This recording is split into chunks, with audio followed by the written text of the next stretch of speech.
جو ہمارا ٹاپک ہے بہت ہی دلچسپ ٹاپک ہے اور ہم کو ٹارگٹ ہے کہ 40 سورے سمجھنا ہے انشاءاللہ، اور ہمارے پاس انشاءاللہ بہت ہی مختصر ٹائم ہے، مختصر ٹائم میں بڑا ٹارگٹ اچیو کرنا ہے انشاءاللہ۔ یعنی اس بارے میں یہاں پر یہ 40 سورتوں کی تفسیر دینے نہیں بیٹھا ہوں۔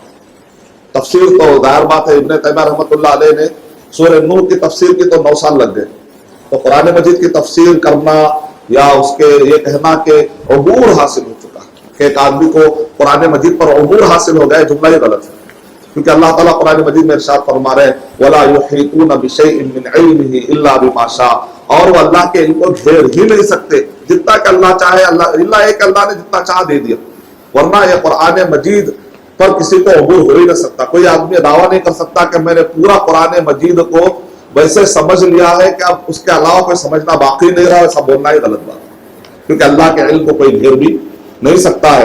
حضرت علی رضی اللہ تعالیٰ عنہ کی موقوفاً صحیح روایت ہے کہ علی رضی اللہ تعالیٰ عنہ کہتے ہیں کہ یہ وہ کتاب ہے لا تنقضی عجائب، جس کے عجائب قیامت تک ختم ہونے والے ہیں۔ ہر آنے والے زمانے میں مسائل آتے رہیں گے، لوگ اس پر تدبر کرتے رہیں گے، یہ قرآن مجید سب مسائل کا حل کرتا چلا جائے گا انشاءاللہ۔ اس کا مطلب یہ قرآن مجید ہر زمانے میں کیا مسئلے آئیں گے اس زمانے کے لوگ جانیں گے، اور یہ قرآن مجید میں اللہ نے وہ طاقت دی ہے کہ ہر زمانے کے مسئلے انشاءاللہ اس کے اندر حل ہوتے چلے جائیں گے۔ تو کوئی آپ سے دعویٰ ہی نہیں کر سکتا کہ مجھے عبور ہو گیا، میرے پاس سارا علم آ گیا۔ جتنا اللہ نے علم دیا ہے اس کو علم نافع بنانے کی کوشش کرنا، علم کثیر مت مانگیے، اے اللہ تو زیادہ علم دے، زیادہ علم کے ساتھ ساتھ کیا مانگیے؟ علم نافع۔ اور ربی زدنی علم، اللہ تو مجھے زیادہ کر علم، لیکن کون سا علم؟ علم نافع والا، کیونکہ ہم کو دعا سکھائی گئی اللہم انی اسألک علما نافعا، علما کثیرا نے سکھایا گیا کہ اللہ تعالیٰ تو ہمیں جو بھی علم دے، جتنا بھی تو علم بڑا وہ فائدہ مند علم ہونا چاہیے، وہ ہمارے لیے فائدہ ہو، معاشرے کے لیے فائدہ ہو، دنیا کے اندر فائدہ ہے، آخرت میں فائدہ ہو۔ کیونکہ ایک آدمی معلوم کرنے کے بعد عمل نہیں کرتا ہے تو نبی اکرم صلی اللہ علیہ وسلم نے ارشاد فرمایا القرآن حجت لک او حجت علیک، یہ قرآن مجید یا تو قیامت میں تمہارے فیور میں گواہی دے گا یا تو تمہارے خلاف گواہی دے گا۔ اگر ہم اس قرآن مجید اور صحیح حدیث کے مطابق زندگی گزاریں گے تو قیامت میں یہ قرآن مجید ہماری سفارش کرے گا، ہمارے فیور میں بولے گا۔ اگر ہم اس کے خلاف عمل کریں گے تو قیامت میں یہ قرآن مجید ہمارے خلاف بولے گا۔ تو قیامت میں حجت، خلاف میں حجت بننے سے اللہ سبحانہ و تعالیٰ کی ہم پناہ مانگتے ہیں۔ تو سورہ جو آیتیں ہم پڑھ رہے ہیں، دعا کر رہے ہیں، تو یہ تفسیر نہیں ہے پہلی بات۔ دوسری بات یہ ہے کہ یہ خلاصہ بھی نہیں ہے، کیونکہ سارے سورتوں کا خلاصہ دینا بھی بہت مشکل ہے۔ تو پھر ہماری اس مجلس میں ہم کیا چاہ رہے ہیں؟ انٹروڈکشن، تعارف، اس سورے کا یہ تعارف ہے۔